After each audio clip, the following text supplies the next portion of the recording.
BJP ছেড়ে তৃণমূলে দৌড়, বিজেপির দরজা দিয়ে পালিয়ে তৃণমূলের দরজা দিয়ে প্রবেশ। বিজেপি ছেড়ে একের পর এক কর্মীরা যোগ দিচ্ছেন তৃণমূলে, অর্থাৎ এই যেন দোল খেলা শুরু হয়ে গেছে, রং বদলের খেলা। কোন রং বদলের?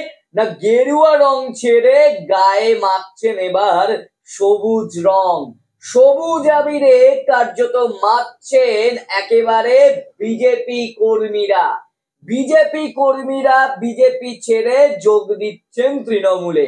পদ্ম ফুল ছেড়ে যোগ ঘাস ফুলে। বাংলার মানুষ যেভাবে বাংলাতে সুযোগ করে দিয়েছে তৃণমূলকে সবুজ আবির ওড়াতে গোটা বাংলার আকাশ জুড়ে, আর বিজেপিকে তেমন ঠেলে ফেলে দিয়েছেন যাতে তারা ওড়াতে না পারে গেরুয়া আবির। আর সিপিএম কংগ্রেসের কথা তো বাদই দিলাম, ওনাদেরকে তালিকায় এখন অন্তত না রেখে বিজেপিটাকে আলোচনা করাটাই বেশি উচিত। কারণ প্রধান বিরোধী দল, বিরোধীদের বিরোধী দলনেতা শুভেন্দু অধিকারী, তিনি আসার পর থেকে দলের কি কি উন্নতি হয়েছে আর কি কি অবনতি হয়েছে এই সব তথ্য একটু তুলে ধরা যাক নাকি এই প্রতিবেদনে? অবশ্যই তুলে ধরা যাক। এই প্রতিবেদনে আমরা তুলে ধরবো একেবারে পদ্ম ফুল ছেড়ে ঘাস ফুলে যোগ বিজেপি কর্মীদের। এক সময় যারা বলতেন মমতা হাটাও, অভিষেক হাটাও, তৃণমূল হাটাও, তারাই এখন কার্যত তৃণমূল। কারণ বিজেপি তো লোভ দেখিয়েছিল, তাদেরকে পদ দেবে, তাদেরকে মন্ডল সভাপতি করবে, জেলা স্তরে পদ দেবে, সেই সব তো কিছুই করেনি। কারণ এটা তো তারা বুঝতে পারেনি যে বিজেপি দলটাই প্রতিশ্রুতি দিয়ে প্রতারণা করে। প্রতিশ্রুতি দিয়ে প্রতারণা করার একটি দলের নামই বিজেপি। আমরা বলছি না, তৃণমূলের বহু নেতা নেত্রী বলে প্রতিশ্রুতি দিয়ে প্রতারণার নামই বিজেপি। লোকসভার দাঁড়িয়েও অর্থাৎ সংসদে দাঁড়িয়েও বহু নেতা মন্ত্রী মানে সাংসদরা বলেছেন যে প্রতিশ্রুতি দিয়ে প্রতারণা মানেই বিজেপি সরকার। আর সেটাই প্রমাণ হচ্ছে, এক বলে তাদেরকে নিয়ে যাওয়া হয়েছে আর এক বলে তাদেরকে কাজ করানো হচ্ছে। মানে কথায় এক আর কাজে আর এক এই বিজেপি। তোমাকে বলে নিয়ে যাচ্ছে শাহরুখ খান দেখাবো, সালমান খান দেখাবো, আর নিয়ে গিয়ে দেখাচ্ছে পাড়ার সালমান খানকে, নিজের শালাকে বানিয়ে দিচ্ছে সালমান খান। এই অবস্থা কার্যত তৈরি হয়েছে বিজেপিতে, যার জেরে বিজেপিতে ভাঙন, নদী বাঁধের মতো ভাঙন তৈরি হয়েছে। একেবারে হু হু করে জল ঢুকছে বিজেপি, বিনো জল, গায়ে মাখলেই একেবারে ঘাত নিশ্চিত। তখন ওই ক্ষত জায়গায় মলমের প্রলেপ দিতেই হবে, নইলে একেবারে এই পরিস্থিতিতে বিজেপিতে কে থাকবে? যারা বিজেপি কর্মীরা অর্থাৎ যারা পদ্ম ছেড়ে ঘাসে যোগ দিচ্ছেন তারা কি বলছে না, বিজেপিতে থাকলে উন্নতি করা যাচ্ছে না, কারণ তারা উন্নতি করছে না। এবং মানুষের কাছে তারা কি বলতে চাইবে? প্রধানমন্ত্রী বলছেন এই করব এই করব, একজন নেতা অর্থাৎ প্রধানমন্ত্রী গিয়ে আজমির শরীফে যাচ্ছেন, সমস্ত জায়গায় যাচ্ছেন। আবার কেউ কেউ নিজেকে হিন্দু হৃদয় সম্রাট বানাতে চাইছে যোগী আদিত্যনাথের মতন। বাংলাতে কেউ কেউ আবার সম্প্রীতি নষ্ট করতে চাইছেন, বিশেষ সম্প্রদায়কে উদ্দেশ্য করে গালাগাল দিচ্ছেন, ভদ্র গালাগাল দিচ্ছেন। রাজ্যের বিরোধী দলনেতা তিনি ভদ্র গালাগাল দিচ্ছেন, কোনো ফোনে নয়, কোনো SMS এ নয়, একেবারে সংবাদ মাধ্যমের সামনে দাঁড়িয়ে ভদ্র গালাগাল দিচ্ছেন শুভেন্দু অধিকারী তৃণমূল দলের একটি বিশেষ সম্প্রদায়কে উদ্দেশ্য করে। কোন সম্প্রদায়কে উদ্দেশ্য করে বলেছেন সেটা বুঝতে বাকি নেই। তাই একদিকে তাদেরই এক নেতা যখন সম্প্রীতির বার্তা দিচ্ছে, আর এক নেতা সম্প্রীতি নষ্টের চেষ্টা করছে। কি বলে মানুষকে বোঝাবে? মানুষ তাদের কথা বুঝবেনি বা কেন?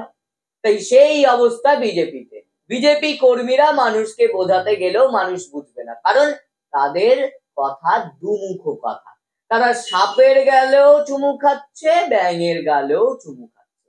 এই অবস্থা কার্যত বঙ্গ বিজেপিতে। মুর্শিদাবাদে দমকলের তৃণমূল বহু বিজেপি কর্মীরা তৃণমূলে যোগ দিয়েছেন। 10 নম্বর ওয়ার্ডের এই ঘটনা বুথ মন্ডল সভাপতিরা যোগ দিয়েছেন এতে। এরপরে আমরা দেখেছি যে জলঙ্গিতেও কংগ্রেস ছেড়ে তৃণমূলে যোগ, মানে এবার তৃণমূলে যোগ দেওয়ার পালা শুরু হয়ে গেছে কিন্তু এই বাংলায়। মানে 2025 এই যে সাল, তারপরেই 2026-এ নির্বাচন, বিধানসভা নির্বাচন, সেখানে যে বাংলা জুড়ে সবুজ আবির উঠবে সেটা একেবারেই পরিষ্কার হয়ে যাচ্ছে বাংলার মানুষের কাছে। পুরানো কর্মীদেরকে নিয়ে সাথে চলতে হবে, না হলে আবার সংগঠন আরো দুর্বল হয়ে যাচ্ছে। আর এই সংগঠন যদি আরো দুর্বল হয়ে ওঠে তাহলে তো যেটুকু বা অস্তিত্ব রয়েছে সেই অস্তিত্ব কার্যত মুছে যাবে। বিজেপি একেবারে বলতে গেলে তারপর একেবারে নিশ্চিহ্ন হয়ে যাবে, নিশ্চিহ্ন। মরীচিকা দেখবে, মরীচিকা, যেভাবে সিপিএম বর্তমানে একেবারে মরীচিকা দেখছে, ঠিক সেই রকম বিজেপি মরীচিকা দেখবে, কারণ বিজেপির অবস্থাটাই এই রকম। আমরা বিজেপি ছেড়ে তৃণমূলে যোগ দেওয়ার কটা কাহিনী শোনাই, 3-4টে অন্তত শোনাই, কারণ শুভেন্দু অধিকারী আসার পর তো খুব ভালো ফলাফল হয়েছে, যে ভোটের শতাংশ সেটাও কমেছে, সিট কমেছে, খুব ভালো ফলাফল। 2024 সালের 19শে মার্চের কথা বলছি, মালদহ বিজেপির সহসভাপতি যোগ দিলেন তৃণমূল কংগ্রেসে। জোড়াফুল শিবিরে যোগ দিয়েই বঞ্চনার রাজনীতির বিরুদ্ধে চলা লড়াইয়ে সর্বভারতীয় তৃণমূল কংগ্রেসকে আরো শক্তিশালী করার শপথ নিলেন। একটা পয়েন্ট উঠে এলো, বঞ্চনা করার লড়াই। প্রধানমন্ত্রী অর্থাৎ বিজেপি শুধুমাত্র তারা যে দুজনের পা ধরে চলছে, অর্থাৎ যে দুজনের কাঁধে ভর দিয়ে চলছে, সেই দুজনের জন্য বিশেষ প্যাকেজ, অন্ধ্রপ্রদেশ এবং বিহার নীতিশ কুমার বা চন্দ্রবাবু নাইডুর জন্য, মুখ্যমন্ত্রী মমতা বন্দ্যোপাধ্যায়ের জন্য নয়। বাংলার মানুষ তো বানের জলে ভেসে এসেছে। বাংলার মানুষ কি, হ্যাঁ, তিনি আশা করছেন বাংলার মানুষকে এত বঞ্চনা করার পরেও বাংলার মানুষ আপনাকে ভোট দেবে, আপনাকে ক্ষমতায় আনবে এই বাংলায়। ভাবনাটা পাল্টা, ভাবনাটা ভুল। বাংলা যে আবাস যোজনা যেটা চলছিল, সেই আবাস যোজনাও তাও বন্ধ। বাংলার বাড়ি প্রকল্প তৈরি করে দিলেন মুখ্যমন্ত্রী মমতা বন্দ্যোপাধ্যায় এবং মানুষকে বাড়ি দিলেন। মুখ্যমন্ত্রী মাটির গন্ধটা বেশ ভালো বোঝেন, কোথায় কোন চালটা দিতে হবে সেটাও ভালো বোঝেন মুখ্যমন্ত্রী। মুখ্যমন্ত্রীর সঙ্গে পেরে ওঠাটা একটু খুবই কঠিন হয়ে যাচ্ছে বিজেপির কাছে। মালদা বিজেপির সহ সভাপতির গল্প শোনালাম। এবার 5ই নভেম্বর 2024-এর একটা গল্প শোনানো যাক। উপনির্বাচনের এক সপ্তাহ আগে উইকেট পতন বিজেপিতে, তালড্যাংরার যুব সংগঠন তৃণমূলে। 2024 সালের লোকসভা নির্বাচনে বিজেপির সুভাষ সরকারের গোহারা হারিয়েছিলেন তৃণমূল কংগ্রেসের অরূপ চক্রবর্তী। তিনি বিধায়ক থেকে সাংসদ হন, তাই বিধায়ক পদ শূন্য হয়ে পড়ে, তাই এখানে উপনির্বাচন হচ্ছে। সেখানে এমন ভাঙন দেখা দেবার চাপে পড়ে গিয়েছে গেরুয়া শিবির। বিজেপি থেকে আসা নেতাদের হাতে দলীয় পতাকা তুলে দেয়া হয়। আগামী 13ই নভেম্বর, মানে সেই সময় প্রতিবেদন শোনাচ্ছে, আগামী 13ই নভেম্বর বাংলার 6টি বিধানসভা কেন্দ্রে উপনির্বাচন, আর তার আগেই বিজেপি ছেড়ে তৃণমূলে যোগ। আবার একটা কথা শোনাই, 29শে ডিসেম্বরের একটা কথা শোনাই। 2024 বিরোধী শিবিরে ভাঙন, তালডাংরা সিপিএম বিজেপি ছেড়ে ঘাসফুলে যোগ 200 জনের। তালডাংরাতে থেকে যেন বিজেপি ছেড়ে তৃণমূলে যোগ দেওয়ার প্রবণতাটা বেশ বেশি দেখা গেছে। বিজেপি ছেড়ে তৃণমূলে যোগদান শতাধিক। কোথায় না, আমরা দেখবো মানে সেখানেও দেখা যাচ্ছে যে বিজেপি ছেড়ে তৃণমূলে যোগ একেবারে শতাধিক মানুষের। নন্দীগ্রাম, সেখানে শুভেন্দু অধিকারীর গড়, সেখানেও কার্যত বিজেপিতে ভাঙন। আবার এই শুভেন্দু অধিকারী এবার মানভঞ্জন করাতে যাচ্ছে। মানভঞ্জন আমরা শ্রীকৃষ্ণ কীর্তনে দেখেছি, মানভঞ্জনের কথা। এবার মানভঞ্জন করাতে যাচ্ছেন শুভেন্দু অধিকারী। কোথায়? নন্দীগ্রামে। কারণ দায়টা তার, শুভেন্দুর দায়, কারণ তার জন্য ক্ষতি হচ্ছে বঙ্গ বিজেপিতে, সেটা বেশ পরিষ্কার বুঝতে পারছে দিল্লির নেতৃত্ব। দায়টা তার।